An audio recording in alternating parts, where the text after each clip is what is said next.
chasing money. Dad, get me out of this. Ha! All right, welcome. This is a really special event for the gallery. It's part of our Liberty Salon series, where we invite interesting people to come talk about things they're passionate about. And being the Gonzo Gallery, it's a real honor here to have Juan Thompson coming to talk about his new book, Stories I Tell Myself, Growing Up with Hunter S. Thompson. And Juan spent about 10 years working on this book. And we've also got the honor of having Loren Jenkins, Pulitzer Prize-winning journalist, here. And I'm going to hand it off to them, but I want to thank you guys all for coming. And it's one of the great pleasures of mine to be able to fill this place with great people like you guys. So thank you. Thanks, CJ. Thanks, CJ. I want to make very clear this is Juan's event. We're all here to hear Juan write about life with Hunter, growing up with Hunter, which is something I've always wondered what it was like. Our friendship goes back to a year before Juan was born, so I sort of watched from afar and wondered what growing up as Hunter's son was really like. But the book that he's written is terrific. Everyone should read it. It's great to be in this venue. You know, Hunter was such a part of this town for so long. He remains part of this town. That's why we're here at the Gonzo Salon. But the best thing I can say about the book, and I want you just to read some of this, then we can talk. But the New York Times a week ago, 2 weeks ago, reviewed the book for the first time, and the telling statement says, it's a warm book about a wild man, and that's what it really is. And I found it, as someone who knew Hunter in many different guises, from here to Vietnam and other strange places, really true, because the one thing any of us who knew Hunter knew, there were many levels of personality. There was his public caricature, his performance, the wild man, the drug king, all of that. There was another, which was this really serious, important writer of the 20th century that will live on. I like to say he was our Mark Twain in a way. And then there was the private Hunter that most people never saw. Hunter, on a personal one-on-one level, was a totally different person. Warm, humane, considerate, interesting, funny. And you encapsulated all those contradictory characters into one. So here's Juan. Tell us the real story of the man we've all known. Well, my story anyway. Your story. Yeah, there's a lot of other stories out there that someone else can tell. So I'm just going to read a few pages, and this is from a time I was 18. I was just heading off to college on the East Coast, which for some reason seemed like an important thing to do. And Hunter and I had spent about a week together at the end of the summer. And then I had a really good week, and he put me on a plane, flew out there, and that's where this picks up. So it's about 10, 12 minutes, not too much, and then we'll Lauren's got some probing questions. Speak up if you can too.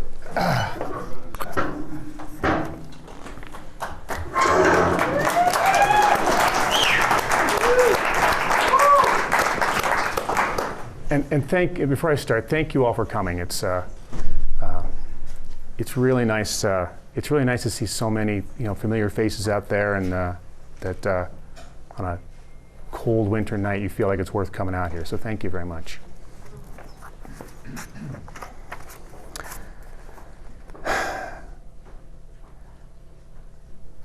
As I was getting on a plane in Aspen to fly to Boston, Hunter gave me a letter.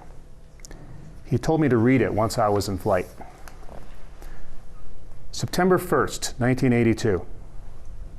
Dear Juan, okay, you're off. Things seem generally under control, on your end anyway. I'm still juggling madness on this end, and I've never even heard a rumor that the end might be in sight. It's a queer life for sure, but at least it keeps me in shape, more or less. Here are 3 valid $50 checks, which should keep you solvent at least long enough to settle in and get a fix on things. Use them to open your own bank account in Boston. Also, call me tonight to confirm your safe arrival. Don't forget to do this tonight. The sheepskin jacket is a present from Layla. Boston is cold in the winter. I'll call Dick and Doris Goodwin and Mike Barnacle of the Globe to say you'll be stopping by sometime soon to say hello. And so much for advice and logistics. I'm not worried about you, but I'm interested. And I want to know what's happening. Send me your phone number and your PO address. Let's talk on the phone as often as you feel like it, especially for the first few weeks, which will almost certainly be nervous. Or maybe not. But if they are, don't worry. The Glum Reaper will be hanging around, but to hell with them. We have dealt with the bugger before, and we know the one thing he can't handle is a bedrock sense of humor. So remember, the 44 Naked and Alone books. All you have to do is write the first 2. I'll handle it after that. And we will both get obscenely rich. Take my word for it. Why fool around with tangents like all the others? Your future is already assured. All you need is a typewriter and a few reams of paper. I'm glad you came home for a while. And I wish it could have been longer. I had a good time. And as always, was proud of you. Very few seekers go out in the world as well armed as you are. I'll keep after Paul Rubin for the $1,000 he owes you for technical work. He says he has a fat job for you next summer, but so do I. And mine is a lot fatter. 44 books, rich and famous by 21, no problem. Anyway, I'll figure on seeing you for Christmas, if not before that. We had a wonderful time with Davison and family last year, and hopefully we can do it again, either here or in Florida, depending on my Silk Road schedule. So let's keep this in mind and plan for it. We still have a ways to go before we can act like good friends and yell at each other without worrying about what it all means. But we're doing pretty well, considering the small amount of time we've really put into it. You're a good person, and I love you for that as much as because you're my son. Or because you're about to be rich and pay my expenses forever. With my wisdom and your talent, our bets are covered from the start. By 1984, we'll be making $44,000 a month, and even Jimmy Buffett will be standing in line to get your autograph.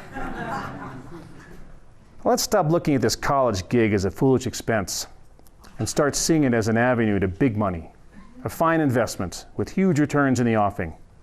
Right? Yes. Let's do it. Love, H. Sometimes, apparently ordinary events or objects encapsulate vast realities. This letter is one.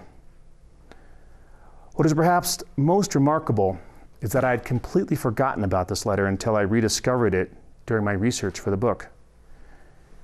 It is the letter I had been waiting for my whole life. A promise of an engaged father who gives advice, gives encouragement, promises adventure, affirms the good times, and talks of getting together soon. All of a sudden, I had a father again. How could I have forgotten this letter? However, we moved too fast toward a kind of intimacy that we both wished for, but which did not yet exist. I took him at his word, plunged in and sent him a letter expressing my loneliness, sadness, homesickness, and depression. Mealtime at the dormitory was the worst. All those people, all that talk, all those connections around me in which I had no part. It was unbearable to eat alone with no distraction. I would eat as fast as possible, and still the meal seemed to take hours.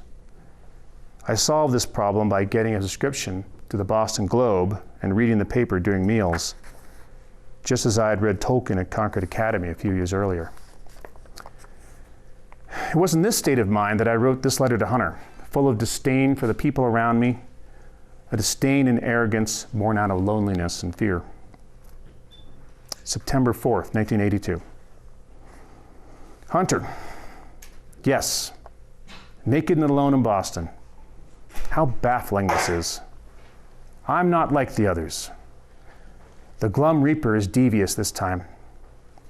He hides outside the window, the tip of his scythe barely visible. Thankfully, he doesn't show his miserable, despairing form, but I know he's there. Other times, he's not so subtle. He and I walk side by side, completely alone. So close I can smell the tears, the utter hopelessness of this endeavor.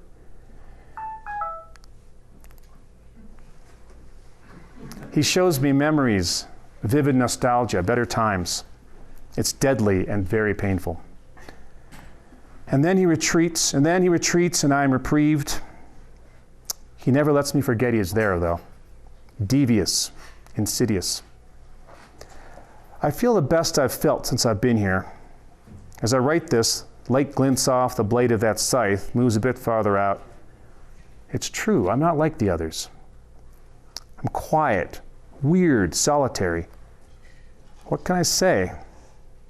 I'm sure there are among Tufts' 5,000 students at least 100 people with whom I could make friends, but they're as invisible as I. The social codes are different, distinctly preppy, fraternity, sorority, hip, flip, fast and cute, nauseating and artificial. I have no doubt that the majority of these people are interesting, likable, intelligent people. Unfortunately, they've been taught not to show it. The problem lies in socializing. When these people socialize, they don a common mask. They talk a certain way, act a certain way, do certain things, all of which have been defined as socially acceptable. By acting in such a way, one makes friends.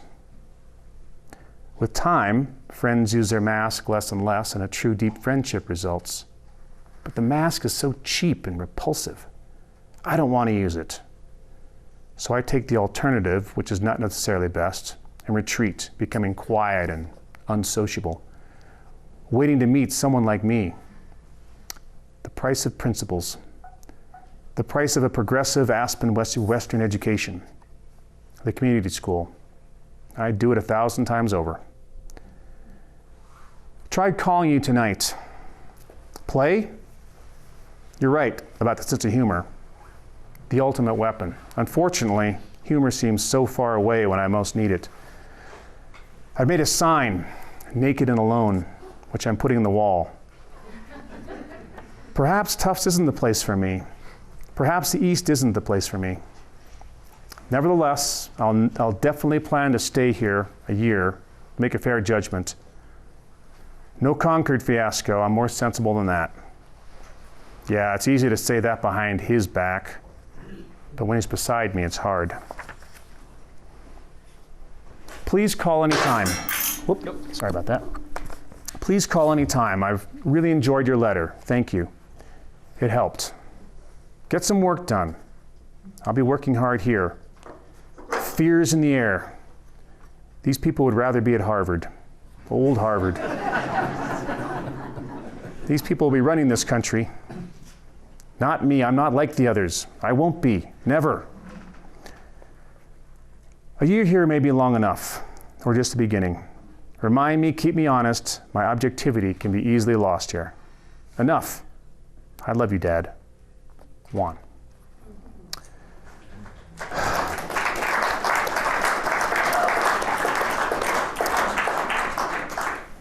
When I found this letter in the archive, I also found his notes that he had scrawled on my letter. Yeah, they're all gay like me. Why won't they admit it? Jesus, what hath Sandy wrought? No college will cure this problem. Only postpone it for $1,500 a month. That would pay the mortgage on Owl Farm. I've already paid $5,000. another 1,000 due on October 1st. Can Sandy take me back to court if I don't pay?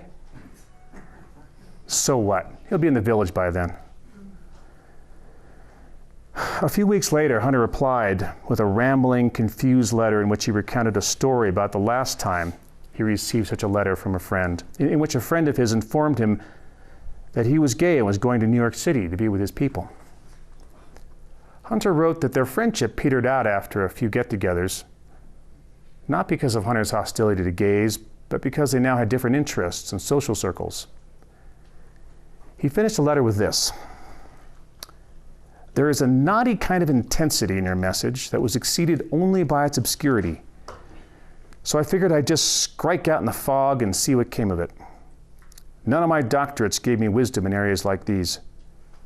But I sense something heavier than just college is on your mind, and I think I should know what it is. Tell me." I had written him 2 long letters explaining how lonely and unhappy I was, and his reaction was to tell me I wasn't being clear and to state the real problem. I'd asked my father, who in his previous letter had been so supportive and welcoming of communication, for help or understanding, and now he was of no help at all. In fact, his letter brought up uncomfortable questions. Did my father think I was gay? Was he saying that we would drift apart if we were? What was he trying to say? Did he understand me at all? Clearly, he could not help me. That first letter from Hunter was beautiful wishful thinking. He wanted to believe we had that kind of relationship, as did I. We wanted to believe we could start over from that moment, and he could be the father he and I both wanted him to be. My letters to him exploded that illusion, and now I see he had no idea how to handle this kind of appeal for me. He could give practical advice. If I had asked him for help getting a job, getting a car, getting an interview for an article in the student paper, that he could have handled. But a cry of loneliness in the darkness, that he could not handle. Thank you.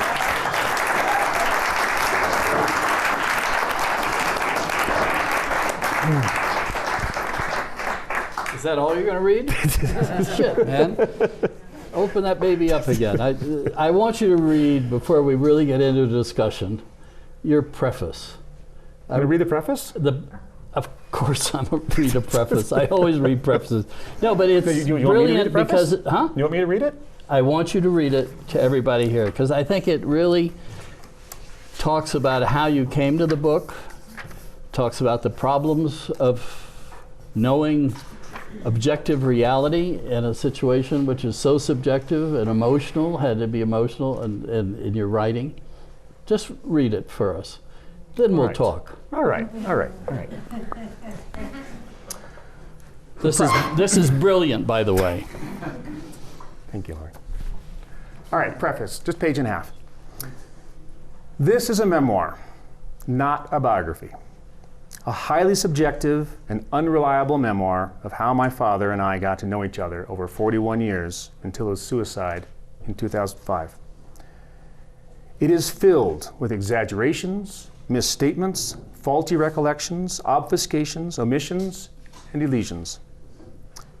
It also contains a lot of truth about my father and me. More truth than falsehoods, I think. If I'm deceiving you, though, I'm deceiving I'm deceiving myself, first of all. It's just that all I have is memory. And memory is treacherous, as in unfaithful and perfidious, double-crossing and underhanded.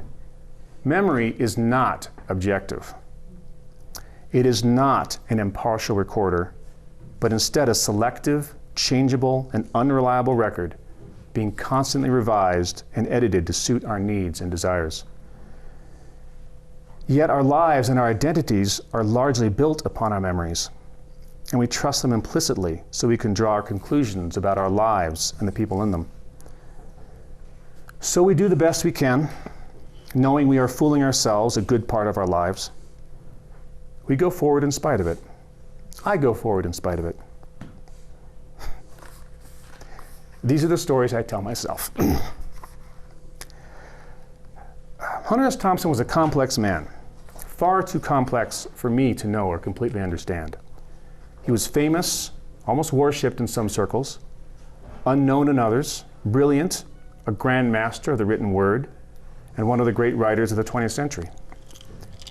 He was an alcoholic and a drug fiend, a wild, angry, passionate, sometimes dangerous, charismatic, unpredictable, irresponsible, idealistic, sensitive man with a powerful and deeply rooted sense of justice. Most important to me, though, he was my father and I was his son. And no son can escape the claim of that relationship. Good or bad, weak or strong, alive or dead, close or distant, our fathers are with us. This is the story of how my father and I went very far away from each other, and over 25 years managed to find our way back before it was too late.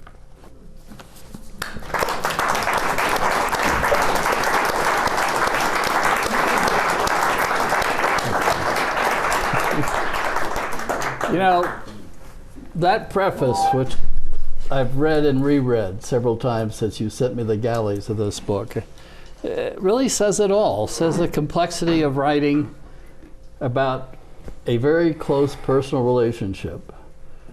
It's not a book about Hunter. I mean, everyone's written books about Hunter, and some have been good and some have been terrible. But this is a book really about a father and son relationship in the extreme. You know, I mean, to grow up as Hunter's son, which I said ever since I first met you, I've always wondered what was it like to grow up in that household that we all came and went at various times in various situations. We saw the mad Hunter, we saw the extreme Hunter screaming and yelling and having a rage. We saw a drunken, drugged out Hunter, and we also saw the Hunter that was your father, who you know, comes out in this book to me, is the warmth, and it's the Hunter I certainly knew, outside of all the fireworks and all the bullshit that happened in public. The intimate Hunter was a totally different man than what most people in this audience might have seen. He was, first of all, the great surprise, my wife Missy in the audience knows it well, he was a Southern gentleman. A Southern gentleman, just loving, caring about friendships, about people. He would arrive in the middle of the night with all of a sudden a jar of Chanel perfume to give to my wife, and I was just passing through on the way from a bar in Jerome going to Woody Creek. We lived on McLean Flats, and he would just stop in and say, here, and move on. And if we weren't at the house, he would come in, rearrange the furniture, move on, and we'd come home and say, you know, what the fuck happened to this house? And it would be all totally different, and it was just his little message. But there was this great sense of humor, wry, loving, and at the same time, I've seen him have his rages and outbursts that you sort of say, I want to walk away from this. I don't have to sit here and listen to this bullshit. Yeah. And I think you've captured it in a way that is brilliant. And as I think I wrote to you about this, I said you've got the Thompson writing genes without the Gonzo pyrotechnics. And I want to congratulate you for that. Thank you. Now, thank you.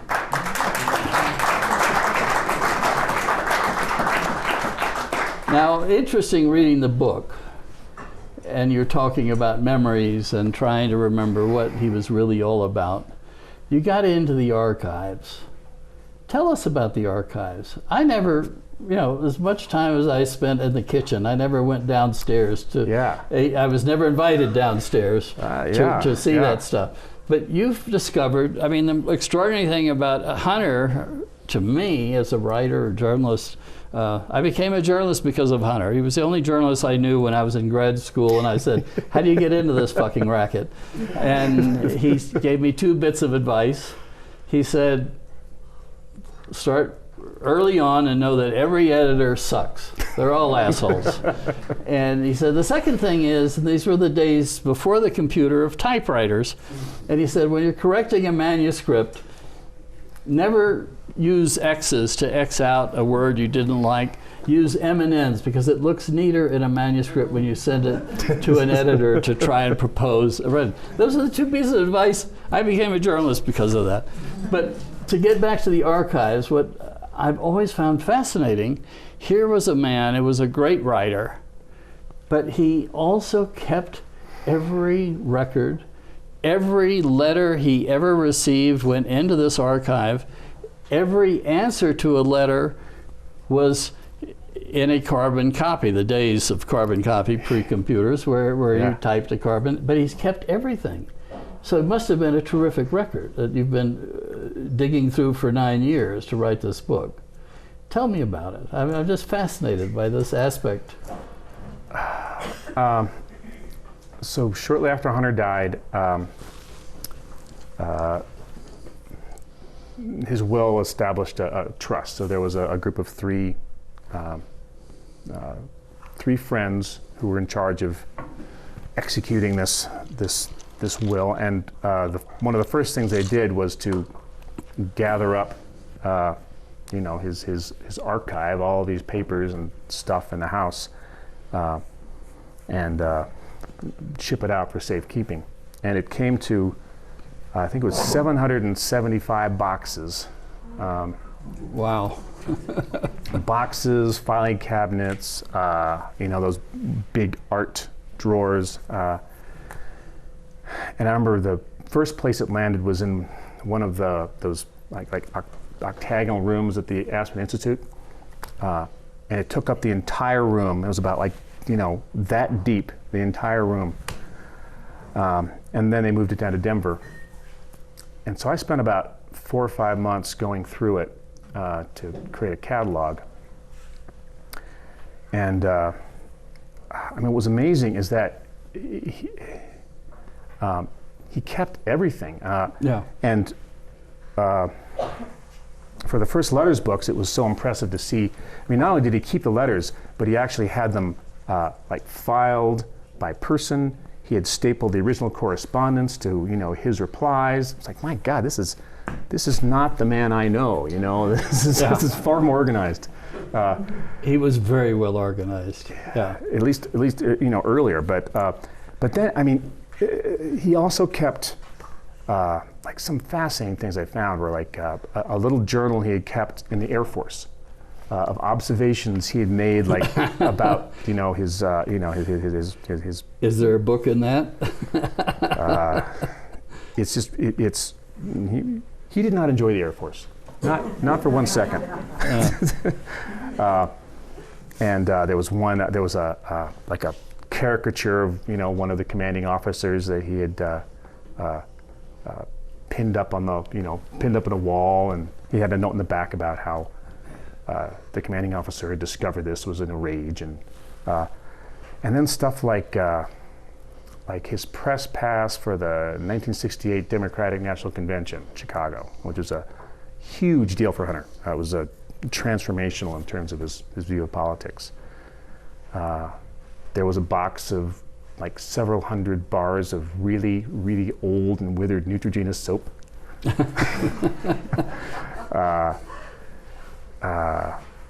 It was just just a random grab bag of stuff. Cocktail napkins where he had made little notes about what he was seeing, and it was just really interesting to, especially that earlier stuff, to realize how serious he was about writing. That all the time he was thinking about how can I be a better writer, and collecting material and observations, and that just comes through so strongly. And it was a really important process to be going through at the beginning, especially in that first year or two when I was just really grieving, his death, to feel like I was able to connect with him, and finding all these photos, of our family, or just photos of, from the 1970 sheriff's campaign, and all these photos I hadn't seen. It was just it was like Christmas. It was really fascinating. But at the end of the day, I decided that my goal in writing, when I was writing the book, my goal wasn't to try to figure out what the truth was. So I wasn't going through these papers to try to figure out, okay, well, what really happened? I decided I'm gonna go with what I remember and my experience of it. Though some of the benefits were like finding that letter. Like I how could I not remember that? But there it was. Well, I think it's your story, your memories dominate this book, and so it makes it so readable. But as I said, as another journalist, I was just fascinated by the extent to which he collected everything in his life. Every experience was so documented. Just unbelievable. Yeah. I was going to suggest that we open it up to some questions from the crowd. Yeah. We'll move on to that. Let's move on to, you and I can have a lot more conversations, as we will. Yeah. Anyway, let's open this up to the audience. And then when you ask the question, just repeat the question for grassroots before you answer it. Sure. Go ahead. Your voice is so similar to Hunter's in your writing. I mean, the sentiment is different, but just listening to you read those pages, the way the words punctuate the sentences and the phrases at the end sort of flow. And was that conscious for you when you were writing the book? And did that come from your time spent in the archives and just reading his writing over and over? Or is that just your voice? Well, the gene, so to speak. That's a really interesting question or observation, because I was very conscious of not trying to imitate Hunter, in his voice in any way, because what a shadow, to live within, and I think that's one reason I shied away from writing for a long time, is did not want to venture out there and be compared to Hunter. It's like, well, yeah, he's okay, but he's not Hunter, So,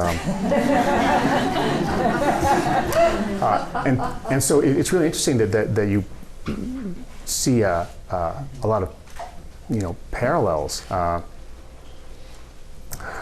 not sure what to make of that, because I was trying so hard not to. Any other questions out here? Don Stieber. Juan, welcome. Hey, Don. I haven't had the opportunity to say hello, but when I first arrived here, I ran into Jennifer, who told me about your arrival, and I'm glad to find out that you landed on your feet. So to speak. Congratulations. Yeah. It had to be a hairy way to come back into town. And then as I sort of came in, I started running into other, John and Janie, Gabby, Bob, Dee Dee, people from the community school, and a lot of folks that were here during that time when you were growing up. So my question for you, sort of turning it around, do you have any questions for us? So do you want to talk briefly about how you got here, or do you want to mention that or not? Let me answer Don's question first. Coincidentally, I got a package of pictures from my sister today. Yeah. And in those pictures was from 1963. I was 15 years old, the very first time that my father had let me drive his car. Yeah. 1959 Jeep. I took it out with a bunch of friends to go hunting and roll. So we have one more thing in common. So to Don's first reference there, we had a very scary accident last night when driving from Denver, came over Eisenhower, came over Vail, not quite whiteout conditions, but it was nasty. Almost here, like 3 miles from where we're staying, coming down the that steep, windy road from 82 down to the bridge across the Roaring Fork, the Woody Creek turnoff. And I hit a patch of ice and had no control. Head right for the guardrail. I thought, oh, this is going to hurt. And instead, we, because of the hard-packed snow up against the guardrail, we actually went up over the guardrail, rolled in midair, and dropped about 15 feet and landed half in the Roaring Fork River. Upside down. Upside down. Upside down. Is that right? I'm just saying, you were upside down. Yeah. It I'd was, like just to interject. This is last night. yeah. We're surprised to have him here tonight to talk about this, but he should have died last night, and he didn't. They walked away totally unharmed, although the Jeep was totaled. Jeep is completely destroyed. Is I think a better term. Yeah. It will. There's no possible way it will ever drive again. It's just a wreck. So that was really, really scary. But called 911, and Rick Valentine and his guys came out and took care of things, and thank God we were no injuries. But it was really, really scary. Yeah. The question,